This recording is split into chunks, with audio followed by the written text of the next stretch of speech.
મિત્રો, હું છું કોમલ કુમાર શાહ અને આ વિડીયોમાં આપણે જોઈશું કે ઇનવોઇસ પ્રિન્ટિંગના ઓપ્શન્સ કઈ રીતે આપણે સેટ કરી શકીએ. ઘણા બધાના કોલ આવી રહ્યા છે કે ઇનવોઇસમાં ચેન્જીસ કરવો હોય તો કઈ રીતે કરી શકાય. ઇનવોઇસમાં બેંક ડિટેલ્સ જોઈએ છે, ઇનવોઇસમાં ડબલ યુનિટ જોઈએ છે, ઇનવોઇસમાં સામેવાળાની કોન્ટેક્ટ ડિટેલ્સ જોઈએ છે. તો આ બધા જ પ્રશ્નનો ઉત્તર આપણે આમાં આપવાનો પ્રયત્ન કર્યો છે.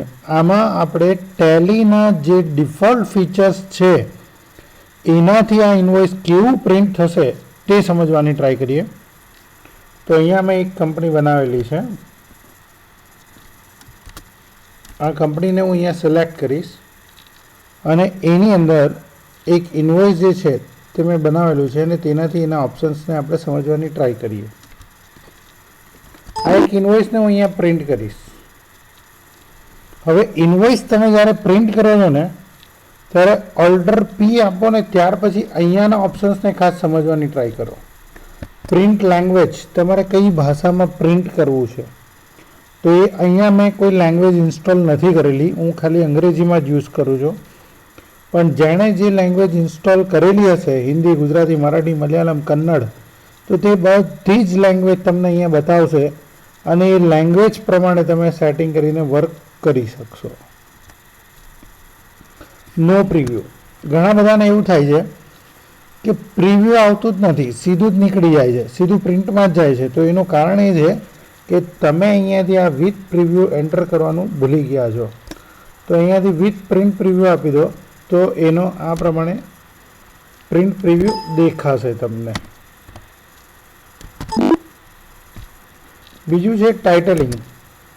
જે લોકો પોતાના લેટર પેડ પર પ્રિન્ટ કરવા માંગતા હોય તે લોકોએ કંપનીનું નામ, કંપનીનું એડ્રેસ, કંપનીનો સીન નંબર, કંપનીનો ફોન નંબર, કંપનીની વેબસાઇટ, આ બધા ઓપ્શન નો કરી દેવા. કારણ કે તમે તમારું લેટર પેડ છપાવો છો તેમાં ઓલરેડી આ બધી વસ્તુ તો તમે પ્રિન્ટ કરવાના જ છો. તો એ કન્ડિશનમાં આ નો કરી દેવા. ઘણાની કમ્પ્લેન એવી આવે છે કે અચાનક જ બિલમાંથી કંપનીનું નામ પ્રિન્ટ થતું બંધ થઈ ગયું. તો એકવાર ટાઇટલિંગમાં જઈને અહીંયા ચેક કરી લેજો, અહીંયા નો હશે. એને યસ કરશો તો ઓટોમેટિકલી આવી જ જશે. બીજું છે પેજ નંબર. પેજ નંબર કોઈ આપવાના હોય તો તે વસ્તુ કરી શકાશે કે મારે બિલની અંદર પેજ નંબર આપવો છે. સ્ટાર્ટિંગ ફ્રોમ 3 બિલ હોય તો મારે બીજા પેજથી, ત્રીજા પેજથી એ રીતે પ્રિન્ટ કરવાનું હોય તો તે વસ્તુ કરી શકાશે. Pre printed. તમે પોતે કોઈ સ્ટેશનરી આ બિલને એડજસ્ટ કરીને છપાવેલી છે તો આ બિલમાં ફક્ત ને ફક્ત એની અધર ડિટેલ્સ જ આમ પ્રિન્ટ થવી જોઈએ. બાકીની લાઇનિંગ ને ડિટેલ્સ ને એના ટાઇટલ ને બધું તમે છાપેલું છે તો એ કન્ડિશનમાં તમે પ્રી પ્રિન્ટેડ કરી શકશો. બાકી તમારે પ્લેન પેપર જ રાખવાનું છે. કેટલાની કમ્પ્લેન આવે છે કે અમારું બિલ અચાનક આવું થઈ ગયું, તો કોઈ પ્રોબ્લેમ નથી. અહીંયાથી પ્લેન પેપર કરી દો, અહીંયા આવી જશે. અહીંયા તમને પ્લેન પેપર દેખાશે એટલે આવી જશે. બીજું છે પ્રિન્ટ ફોર્મેટ. જનરલી જે લોકો લેઝર પ્રિન્ટર પર યા ઇન્કજેટ પ્રિન્ટર પર પ્રિન્ટ કરે છે એને અહીંયા નીટ મોડ જ રાખવાનું છે. જે લોકો ડોટ મેટ્રિક્સ પ્રિન્ટરનો યુઝ કરતા હોય એ લોકોએ જ ડોટ મેટ્રિક્સ પ્રિન્ટરનો યુઝ કરવાનો છે ને એમાં પણ ક્વિક ડ્રાફ્ટ કરીને ઓપ્શન સિલેક્ટ કરી શકશો. પણ જો તમારી પાસે લેઝર પ્રિન્ટર કે ઇન્કજેટ યા ડેસ્કજેટ છે તો તમારે નીટ મોડનો જ યુઝ કરવાનો છે. Numbers of copies. કેટલી કોપી કાઢવા માંગીએ છીએ? Generally as per the rule 3 copy કાઢવી જરૂરી છે. ફર્સ્ટ ઇઝ ફોર સપ્લાયર, તમે જેને સપ્લાય કરો છો. બીજું જે છે ટ્રાન્સપોર્ટર અને ત્રીજું તમે જે સેલ કરો છો તમારા માટે. તો આ 3 કોપી તમે પ્રિન્ટ કરશો તો 3ના ઉપર ઓરિજિનલ, ડુપ્લિકેટ, ટ્રિપ્લિકેટ બધી વસ્તુ લખાઈને જ આવે છે રૂલ પ્રમાણે. એટલે 3 કોપી અહીંયાથી આપવાની છે. સૌથી વધારે વાર પ્રોબ્લેમ આનાથી થાય છે કે સિલેક્ટ પ્રિન્ટર. પ્રિન્ટરના સિલેક્શનમાં જ પ્રોબ્લેમ હોય છે. અહીંયા મારી પાસે કેટલા પ્રિન્ટર છે અને એમાંથી મારે કયા પ્રિન્ટરમાં પ્રિન્ટિંગ કરવાનું છે એ મારે પ્રોપર વેમાં સિલેક્ટ કરવું પડે. જો હું સિલેક્ટ ના કરું તો એ પ્રિન્ટ આઉટ ના આવે. એટલે હંમેશા જો તમારું પ્રિન્ટર પ્રોપર કનેક્ટ હોય ને પ્રિન્ટર ના આવતું હોય યા તો તમારું પ્રિન્ટર કનેક્ટ હોય ને એ બાય ડિફોલ્ટ માઇક્રોસોફ્ટ નોટ્સમાં યા તો પીડીએફમાં ઓપન થતું હોય તો સમજવું કે પ્રિન્ટર સિલેક્શનમાં કોઈ પ્રોબ્લેમ છે, એને એકવાર ચેક કરી લેવું. હવે સૌથી ઇમ્પોર્ટન્ટ પોઈન્ટ પર આવીએ, F12. તમારું બાય ડિફોલ્ટ સેટિંગ જે છે ત્યાંનાથી અલગ હશે. મેં બધા ઓપ્શન સેટ કરીને આને સેટ કરેલું છે. આની ઇફેક્ટ ક્યાં છે તે આપણે પ્રિન્ટમાં ઝૂમ કરીને પણ ચેક કરીશું. સૌથી પહેલાં તો ટેક્સ ઇન્વોઇસ લખાઈને આવશે. પરફોર્મા ઇન્વોઇસ, ઘણા બધાની ડિમાન્ડ એવી છે કે ટેલીમાં પરફોર્મા ઇન્વોઇસ નીકળે તો કે હા નીકળે. આને જ તમે ઓપ્શનલ કરી દો કંટ્રોલ L આપીને, તો એ પરફોર્મા ઇન્વોઇસ નીકળી જશે. એટલે ફોર ઓપ્શનલ વાઉચર એ ઓટોમેટિકલી અહીંયા લખેલું છે કે એ પરફોર્મા ઇન્વોઇસ છે. સબ ટાઇટલ્સ તરીકે કંઈક આપવું હોય તો આપી શકાય. પહેલાં લોકો ઓરિજિનલ લખતા હતા, જ્યારે ઓરિજિનલ ડુપ્લિકેટ એ બધું નહોતું આવતું ત્યારે. અત્યારે કોઈ જરૂરિયાત નથી. Print in a simple format. Simple format એટલે મેં કીધું જે લોકો લેટર પેડ પર પ્રિન્ટ કરવા માંગે છે એ લોકોએ સિમ્પલ ફોર્મેટ રાખવું, જેથી ઉપર નામ, એડ્રેસ ને બધી વસ્તુ નીકળી જશે અને કોલમ વાઇઝમાં સીધું તમારું બિલ પ્રિન્ટ થશે. એઝ ફોર એક્ઝામ્પલ આને હું આપીને તમને બતાવું તો તમને આઈડિયા આવશે કે સિમ્પલ ફોર્મેટમાં જે બિલ છે તેમાં તમારે ખાલી આ જ ભાગ ધ્યાનમાં લેવાનો છે. આ પ્રમાણે કોલમ વાઇઝમાં એ પ્રિન્ટ થશે, બાકીની ઉપરની ડિટેલ્સ કોઈ આવશે નહીં સિમ્પલ ફોર્મેટમાં. પણ જે લોકો પ્લેન પેપર પર કામ કરે છે, પ્લેન પેપર પર, એ લોકોએ નીટ મોડ આ સિમ્પલ ફોર્મેટનો યુઝ કરવાનો નથી. બીજું, કસ્ટમરની સિગ્નેચર બિલમાં જોઈતી હોય તો તમે અહીંયાથી યસ કરી શકશો. કમ્પ્લીટ મેલિંગ ડિટેલ્સ સામેવાળી પાર્ટીની જોઈતી હોય તો તમે અહીંયાથી યસ કરી શકશો. ક્યાં આવે છે તે બિલમાં હું તમને આગળ બતાવીશ. બિલમાં આપણી બેંક ડિટેલ્સ પ્રિન્ટ કરવી હોય, જેથી સામેવાળાને બિલ પહોંચે એની સાથે બેંક ડિટેલ્સ પહોંચી જાય, એટલે એને પૂછવું ના પડે કે તમારો બેંક એકાઉન્ટ નંબર આપો અને IFSC કોડ આપો ને કોઈ જરૂર નથી, પ્રિન્ટ થઈ જશે. એકથી વધારે બેંક હોય તો અહીંયા સિલેક્શન કરવું પડશે. ઘણા બધાની કમ્પ્લેન એવી આવે છે કે 3 કંપની અલગ છે, 3નું અલગ સેટિંગ થાય. ટેલીમાં F12ના જે ફંક્શન્સ છે તે એક જ વાર સેટ થાય છે અને એ એપ્લિકેબલ ફોર ઓલ થશે, બધા માટે થશે. એટલે આ વસ્તુને પહેલાં એકવાર સમજી લેજો. ટેલીમાં F11નું સેટિંગ એવું છે કે જે કંપની વાઇઝ છે, પણ F12નું સેટિંગ એવું છે કે જે ટેલીના માટે એપ્લિકેબલ બને છે. એટલે અહીંયા જે સેટિંગ કરશો તો બધા એપ્લિકેબલ થશે. પ્રિન્ટ ક્વોન્ટિટીની કોલમ તો જોઈએ જ છે આપણને. અલ્ટરનેટ ક્વોન્ટિટી પ્રિન્ટ કરવાની છે, એટલે એઝ ફોર એક્ઝામ્પલ એક બોક્સમાં 10 નંગ છે તો તમારે ખાલી 10 નંબર જ પ્રિન્ટ કરવાના છે કે એક બોક્સ પણ પ્રિન્ટ કરવાનું છે તે છે. અને એ સેપરેટ કોલમ તરીકે જોઈએ છે કે એની નીચે જોઈએ છે. મને અહીંયા સેપરેટ કોલમ તરીકે જોઈએ છે. આગળ આની બધાની ઇફેક્ટ હું તમને બતાવીશ. એકચ્યુઅલ ક્વોન્ટિટીની કોલમ જોઈતી નથી, એટલે એકચ્યુઅલ કેટલી છે ને બિલ કેટલી છે એ પ્રમાણે એ નથી જોઈતું. રેટની કોલમ જોઈએ જ છે. અને print additional description for item, એટલે આઇટમમાં તમે કોઈ ડિસ્ક્રિપ્શન લખેલું હોય તો તે પણ સાથે પ્રિન્ટ થશે. પ્રિન્ટ કંપનીનો પાન નંબર આપણે પ્રિન્ટ કરવાનો છે. કંપનીનો રજિસ્ટર્ડ ટેક્સ નંબર જે હશે તે પ્રિન્ટ કરવાનો છે. પ્રિન્ટ પાર્ટીનો ઇન્કમ ટેક્સ નંબર એટલે પેન નંબર પ્રિન્ટ કરવાનો છે. બાયર્સનો ટેક્સ નંબર પ્રિન્ટ કરવાનો છે. બાયર CST રજિસ્ટ્રેશનની હવે ક્યાંય જરૂરત પડતી નથી નવા એરામાં, એટલે એને અહીંયાથી નો કરીએ છીએ. Order details, terms of payment and delivery અને ડિસ્પેચ ડિટેલ્સ. ઘણા બધાને એવું કેવું છે કે અમે યુઝ નથી કરતા ને તો બી આ બધા ખાના બ્લેન્ક આવે છે. તો સાહેબ એ ખાના બ્લેન્ક કેમ આવે છે? કારણ કે તમે અહીંયા આ 3 વસ્તુ યસ રાખી છે. જો તમે આ વસ્તુ યુઝ ના કરતા હો તો એને નો કરીને બંધ કરી શકશો. અને જો તમે ડિલિવરી નોટ અને ઓર્ડરની ડિટેલ્સ મેન્ટેન કરવા માંગો છો તો અહીંયાથી મેન્ટેન કરી શકો છો. ઘણા બધાને એમ કેવું છે કે અમારે તો LR નંબર તો લખવી પડે, ટ્રાન્સપોર્ટરનું નામ લખવું પડે, ડેસ્ટિનેશન લખવું પડે, તો તેના માટે તમે આ બધી વસ્તુ મેન્ટેન કરી શકશો.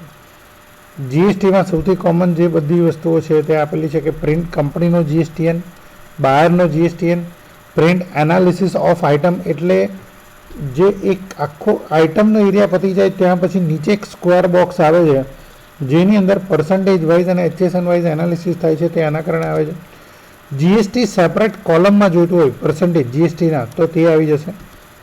HSNની કે SSAની કોલમ જોઈતી હોય તો તે આવી જશે. કેટલાક લોકો એવું કીધું કે સાહેબ અમે તો 1.5 કરોડથી નીચે છીએ, અમે HSN મેન્ટેન કરવા માંગતા નથી, તો તમે અહીંયાથી નો કરી શકો ને, તો એ કોલમ પ્રિન્ટ થશે નહીં. પ્રિન્ટ સ્ટેટ નેમ અને સ્ટેટ કોડ. જીએસટીના રૂલ એવું કહે છે કે તમારો પ્લેસ ઓફ સપ્લાય અને સ્ટેટ કોડ પ્રિન્ટ થવો જરૂરી છે બિલમાં, તો તે વસ્તુ તમે અહીંયાથી બંને ઓપ્શનથી યસ કરીને લઈ શકશો. Print tax invoice in base currency. આ જે લોકો એક્સપોર્ટમાં છે અને યા તો જે લોકો મલ્ટી કરન્સીમાં કામ કરે છે તો તેના માટે છે, બાકી નોર્મલ કન્ડિશન્સમાં આપણે આને નો રાખીએ છીએ. Print tax amount for export invoice અત્યારે જરૂરત નથી એટલે એને નો રાખી રહ્યો છું.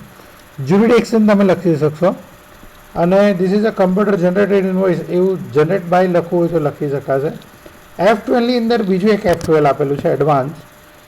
નોર્મલી છે ને આની હાઇટ 10 હોય છે, પણ આઈ રિક્વેસ્ટ કે તમે જો A4 પેપર બધા A4 પેપર જ જનરલી યુઝ કરે છે, એટલે આની હાઇટ છે ને 11 કરી દેજો, જેથી શું છે કે તમારું ઇન્વોઇસ જે છે ને તે થોડું મોટું થઈ જશે, નીચેનો જે સ્પેસ છૂટી જાય છે તે છૂટશે નહીં. 8 વિથ કરી દેજો 7.5ની જગ્યા પર તો ચાલી જશે. ટોપ માર્જિન તમારા હિસાબથી સેટ કરી શકો અને લેફ્ટ માર્જિન તમારા હિસાબથી સેટ કરી શકો. હવે જે લોકો લેટર પેડનો યુઝ કરવાના છે એ લોકોએ અહીંયા ટોપ માર્જિન પોતાના હિસાબથી લેટર પેડમાં જે છપાવેલું છે તે માપીને એડજસ્ટ કરવાનું રહેશે. જો તમે ટોપ માર્જિન 0.25 રાખશો ને લેટર પેડ નાખશો તો પેલું જે લાઇનિંગ છે તે 0.25 પછી આવી જશે, એટલે ત્યાં તમારે 1, 1.5, 2 તમારું જે પણ સેટિંગ હોય તે પ્રમાણે ટોપ માર્જિન સેટ કરવું પડશે. ઘણા બધાની રિક્વાયરમેન્ટ હતી કે અમારી કંપનીમાં એવું છે કે પ્રીપેડ બાય અને વેરીફાઈડ બાય અને પછી ઓથોરાઇઝ સિગ્નેચર, એમ 3 સિગ્નેચર જોઈએ છે, તો તમે અહીંયાથી યસ કરી શકશો. વાઉચરનો રેફરન્સ નંબર જોઈતો હોય તો તમે અહીંયાથી યસ કરી શકશો. સિરિયલ નંબર પ્રિન્ટ કરવા હોય તો યસ કરી શકશો. Print additional description for ledger name.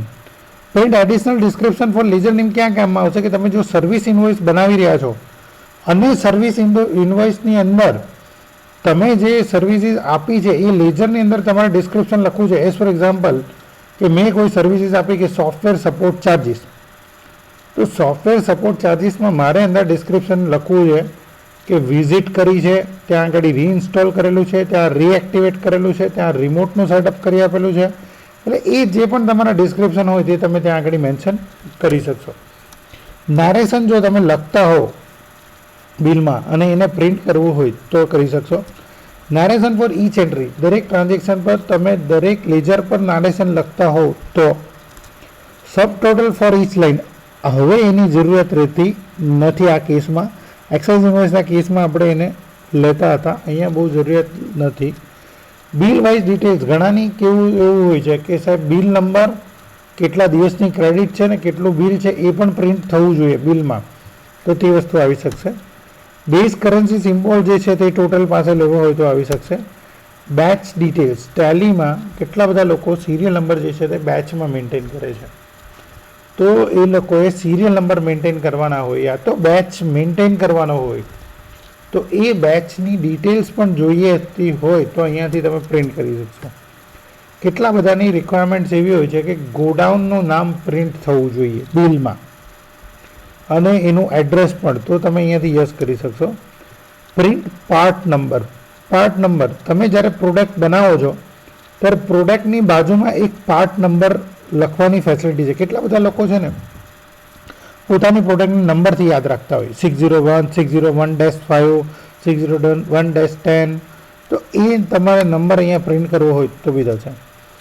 Print item taxable value print કરવાની હોય તો ત્યાં નીચે પ્રિન્ટ થઈને જ આવે છે, એટલે હવે સ્ટેચ્યુટરીમાં આપણે રાખતા નથી. પ્રિન્ટ ડિક્લેરેશન, નોર્મલ ટેલીનું ડિક્લેરેશન કેવું આવે છે કે 2 લાઇનનું આવે છે, પણ એની અંદર તમારે તમારી પોતાની ટર્મ્સ એન્ડ કન્ડિશન સેટ કરવાની હોય કે once good sold, not return, check બાઉન્સનો આટલો ચાર્જ છે, આ સર્વિસીસ આ પ્રમાણે આપવામાં આવશે, ગુડ્સ ટ્રાન્ઝિટમાં ડેમેજ થશે તો અમારી જવાબદારી નથી. એ બધી વસ્તુ તમે સેલ્સ ઇન્વોઇસ લેવલ પર, વાઉચર લેવલ પર સેટ કરી શકશો. એના માટે અહીંયાથી યસ આપવાનું. Print rate of duty with item, તે અહીંયા જરૂરત નથી કારણ કે આપણે જીએસટીની કોલમ લઈ લીધી છે.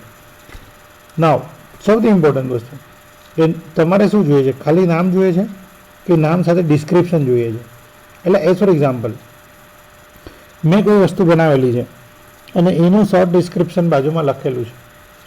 અને મને બંને વસ્તુ પ્રિન્ટ કરવી છે, કે નામ પણ પ્રિન્ટ કરવું છે અને એનું ડિસ્ક્રિપ્શન પણ પ્રિન્ટ કરવું છે.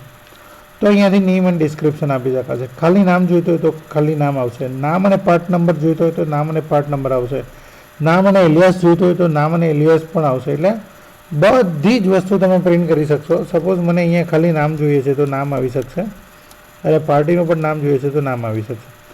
આ બધું સેટિંગ જે છે તે તમે જોયું. આ વિડીયોને એવું હોય ને તો થોડું એકવાર રિવર્સ કરીને જોજો.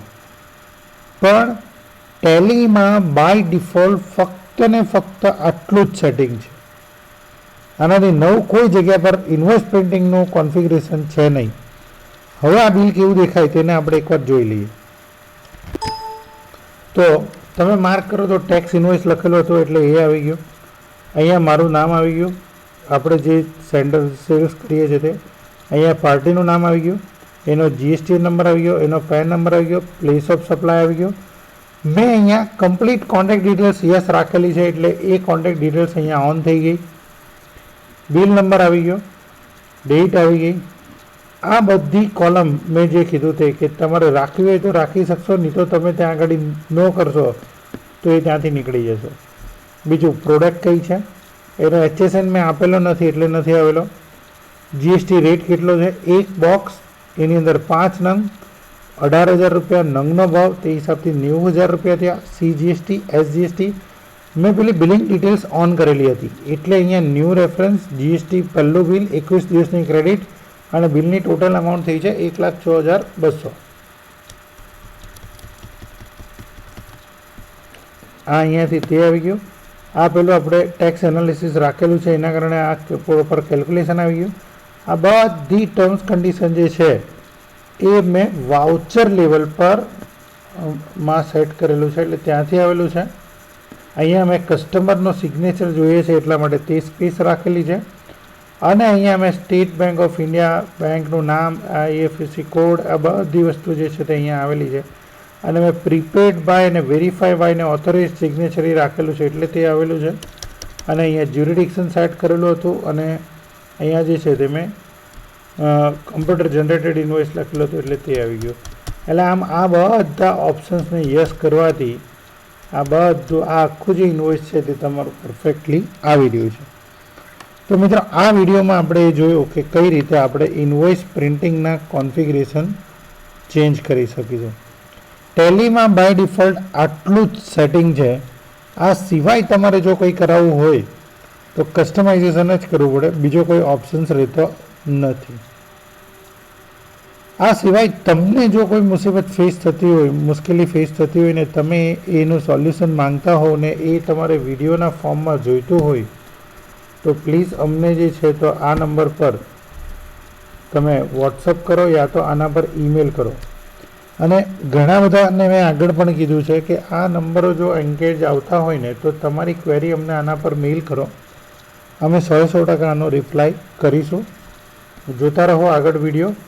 Thank you very much. આભાર.